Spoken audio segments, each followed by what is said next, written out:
India versus Zimbabwe T20 third match చాలా ఇంట్రెస్టింగ్గా కొనసాగిందండి. First batting చేసిన టీమిండియా 184 రన్స్ చేయడం, అంటే 180+ అనమాట. చాలా చాలా ఆనందం కలిగించిందండి. శుభ్మన్ గిల్ బ్రహ్మాండంగా ఆడాడు. అలాగే ఓపెనింగ్ పేరు మంచి షాట్లతో అలరించింది. అయితే మొన్న మ్యాచ్లో సెంచరీ కొట్టినటువంటి అభిషేక్ శర్మ ఈసారి ఫెయిల్ అయ్యారు.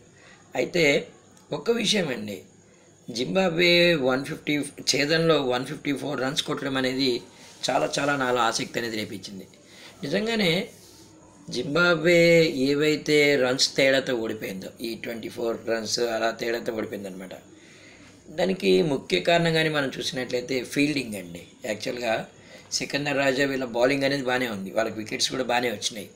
కాకపోతే ఏంటంటే వాళ్ళు ఫీల్డింగ్లో మిస్టేక్స్ వల్ల, నేను ఫస్ట్ ఓవర్స్లో కొన్ని చూసాను, చేతులకు వచ్చిన క్యాచ్ వదిలేయడం, ఈవెన్ 4ని కూడా ఆపలేకపోవడం, ఇలా దాదాపు ఒకటి ఓవర్ త్రో బై 4 వెళ్ళిపోయింది. ఇలా ఏవైతే ఎక్స్ట్రా రన్స్ ఇచ్చారో ఈ ఎక్స్ట్రా రన్స్ వల్ల కూడా జింబాబ్వే ఇబ్బంది అనేది ఎదుర్కొన్నట్టు చాలా చాలా క్లియర్గా తెలుస్తుందండి. నిజంగానే టీమిండియా మాత్రం ఎప్పటిలాగానే తన అద్భుతమైనటువంటి ప్రదర్శన కొనసాగిస్తూనే ఉంది.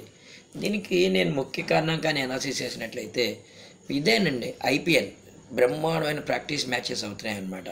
మొన్న మే వరకు అయినట్టున్నాయి మ్యాచెస్, ఏప్రిల్ వరకు అలా కదండి. ఒక 2-3 మంత్స్ బ్రహ్మాండమైన ప్రాక్టీస్లో ఉంటున్నారు వాళ్ళు. కాబట్టి అదే టెంపో కొనసాగిస్తున్నారు. జై హో భారత్ అనేలాగా ఉందండి.